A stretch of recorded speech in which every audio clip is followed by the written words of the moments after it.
back to the channel. It's Emily. If you're new, hi, and if you're not, hey, I'm glad you made it back. So today's video is going to be, me giving you some more tips about another topic that I personally think it's super important, because these tips that I'm about to give you helped me out when I was completely lost, when I was just not the best version of myself and just needed help. So I'm gonna give you the tips that I use to self-grow and to basically find myself. So let's start the video. So in life, right, we could have a lot of positivity, but we could also have a lot of negativity, and sometimes one of those builds up more and we end up having more negativity than positivity. I know, because unfortunately my old self was just not it. Like, sis was lost. I let so many things slide because during that time I thought either I needed them or other stuff, but I was just not in my correct mind. So I generally say that for the step number one, cut out all negativity out of your life. For example, bad habits. If you have bad habits that you know that are not good for you, cut them out. They're not good for you for a reason. I cut off so many bad habits out of my life because for some reason I just kept doing them knowing that it wasn't gonna benefit me on anything, but I generally cut them off, and not only did that help me out so much, it mentally also helped me out. Now another thing, friends can bring a lot of negativity in the picture too. In 2019 I had like 1,000 friends, and now that I look at myself now, I only have 3 friends. Like, I literally ended up with 3 friends, and at a point in my life I generally thought that I had no friends, but these 3 people really stuck there by my side and genuinely showed me that they wanted the best for me, that they wanted to stick by my side, that they were my true real friends. So when I'm talking about friends, I'm not talking about like the friends that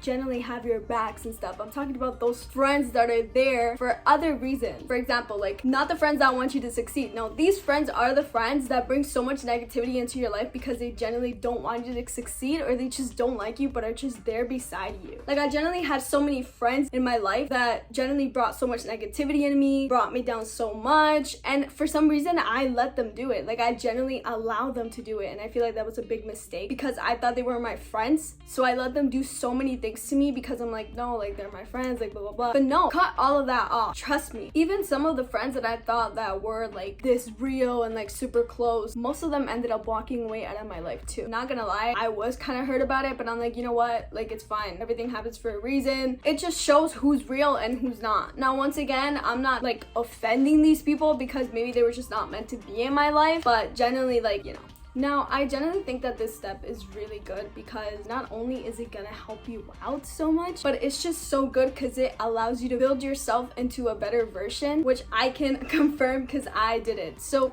we as teenagers tend to have double lives. And what I mean about double lives is that we have our social media life and then we have our real life. In social media, you're not gonna post that you're sad or you're ugly pictures. You're gonna post like the perfect version of yourself, right? While in real life, you're the opposite. So I generally try so hard to be like perfect on social media. Like, I wanted to look good all the time and blah blah blah. Like, there's nothing wrong with that. There generally isn't. But if you are at a point when you genuinely feel lost and you don't know who you are, I think staying away from social media can be very beneficial when you feel completely lost and you feel like you need some self-growth. I stayed away from social media for a year, and not only did I find out so many things about myself that I generally didn't know I liked. Like, for example, like 2019 me would have never wanted to learn French. 2019 me would have never wanted to make a YouTube channel. 2019 me would have been like so insecure about like making a video and talking to myself in front of a camera. Staying away from social media is a big factor because social media is very dangerous.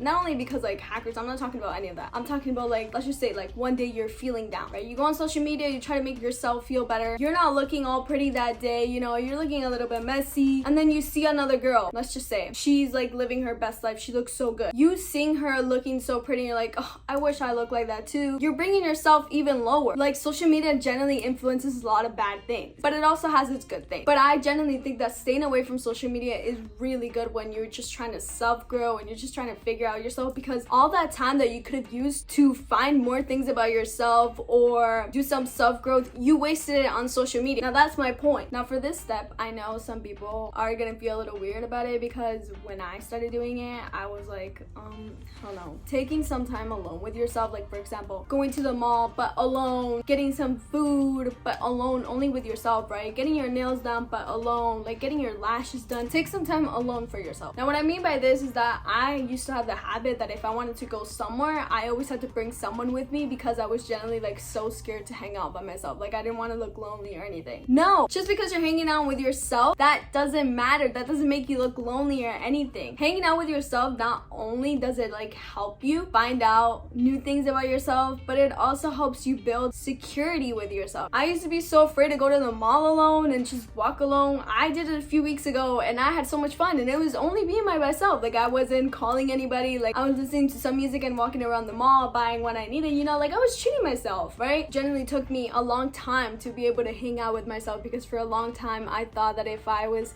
seen alone by myself, I was a complete loser and I was lonely. The amount of things that I found out about myself when I spent some time with myself alone was crazy, because years ago I generally hated French. I'm gonna be honest, I hated the language. I didn't want to do anything with the language. I was like, ew, like that's so, you know, like I was just so dumb back then. The version that I was before, I'm gonna be honest with you, like I'm generally disappointed with her, but we're not gonna talk about it because I'm better now. So during my junior year, I fell in love with French, right? I mentioned this on my tips on how to learn a new language. I had a passion for the language that I had no idea I had. Like I generally had no idea that I wanted to learn the language. Like I was always like, oh yeah, like I want to go to France, but like I don't want to learn French and I don't want to waste my time, right? Like I generally found out so many things about me by just spending some time alone. Like anytime that I had alone, I would either play some music and just chill with myself. I would generally do like a word search or something, and I was like, oh, like I like this or I like that. Or sometimes like I would treat myself, like if I wanted like a cookie, then I would get a cookie. I was like, Emily, like what do you want? You know what I'm trying to say? Like spending some time alone with yourself is fun. Like it's generally fun, but that's not the point. The point is that this helps with self-growth and finding yourself. I did this a lot throughout September 2020 and I still do it, but during that time I was really trying to self-growth because I was generally just not the best version of myself. I started to find out a lot about myself that I didn't know. Now, once I cut off all the negativity, stayed away from social media, spent some time with myself, my goal was to find my new and improved self. Once a lot of that negativity was out of my life, I was able to see so many things more clear, and sometimes I really thought to myself that I thought I was blind or something because so many things that I did was wrong, so many things that people did to me was wrong, and I just let them like slide. Like I was like, okay, like whatever. Emily, are you good? The me now knows the mistakes I made and I'm not trying to make them again. I've learned my lesson. Unfortunately, I had to learn it the hard way, but that's fine because the outcome of all of that really made me find a better and improved version of myself. I started following new habits that were actually good for myself this time. I started working out. It's the little things that just show how much self-growth you've done. Months ago, I was so mentally down that I didn't even want to work out. Like I generally let myself slide and I wasn't working out. I was really eating a lot, gained weight clearly, but you know, now like I've been working out for like almost 3 months and I've lost weight. You know, like I'm trying to get back into like the number that I've always been. But the point from this is that I finally rebuilt myself and started following good habits. Now this one may be hard because it was generally hard for me, but building self-love is so freaking important. The self-love that I have with myself has generally helped me improve into becoming a better person, into being able to finding myself again. Like for example, if I want to get my nails done, I'll get my nails done. You know, I gotta treat myself. If I want to get a nice coffee, I'll go get it. You know, like I gotta treat myself too, because if I don't treat myself, who is? If I'm not gonna put myself first, who is? Now putting yourself first is actually so freaking important, because I used to think that putting myself first was so selfish, but sometimes, honey, you gotta put yourself first, because if you don't put yourself first, like I said, who is? I let so many people walk all over me because I thought that was okay. I thought that was like, oh, like I can't put myself first because that's selfish, that's gonna make me a bad person. No, you gotta put yourself first. Since I didn't put myself first and I generally like didn't have that much self-love for me, I was seeking it other places. I had something kind of serious with this person. Well, I thought it was serious, but this guy was just the worst. Like he would generally manipulate me and I thought that he was the one. Like I'm like, oh my god, like things are so perfect, but it really wasn't. I was the only one who just wasn't seeing the reality. He was walking all over me. He was treating me like crap, which I should have never allowed. He would talk about other girls in front of me, knowing that we had something. He would text other girls. I would bring myself down because I'm like, oh, like I can't lose you, because like I thought I needed his love to be okay, because I didn't have my self-love. You have to build your self-love. You have to put yourself first, because what the hell is if you don't? It's not me trying to sound rude or anything, but like it's just like you don't do it, who is? You need to love yourself before trying to look for someone else to love you. Like I hope you guys understand what I'm trying to say, because sometimes I'm really bad at explaining things. Now, life has its ups and downs and everything, me, but I'm gonna put this in the video because I generally think that it's super important, because once you have cut all of that negativity out, stayed away from social media, taking that time with yourself, finding yourself, building that love again, you know what I'm trying to say? Old habits may come back. Old things may come back. Don't fall in your old habits. And this is what I mean. Let's say, for example, the boy that broke my heart. Let's say, you know, he left, right? Let's say he comes back and he's like, yo, Emily, like, this is a really bad example, but let's just say, like, oh, like, Emily, like, let's talk again. Like, let's just build a friendship. You know, like, I want to be on a better page with you, right? You guys start texting again. Let's just say you guys start snapping again. You allow that boy to come back. You guys are starting a new page. You've forgiven him. You guys start becoming friends. You start catching feelings for him again. He's gonna talk to another girl. He's like, okay, she was so easy to fool. What is he gonna do again? The exact same thing. You're gonna get yourself heartbroken. He's gonna treat you like crap again. He's gonna walk all over you and you're gonna allow him to do that. And once again, you're gonna be heartbroken. You're gonna have to find yourself again and do the whole thing again. Life can teach you the same lessons in different ways. A few months ago, I was a little bit confused because a certain person came back into my life and I didn't know if this was a lesson or life just being like,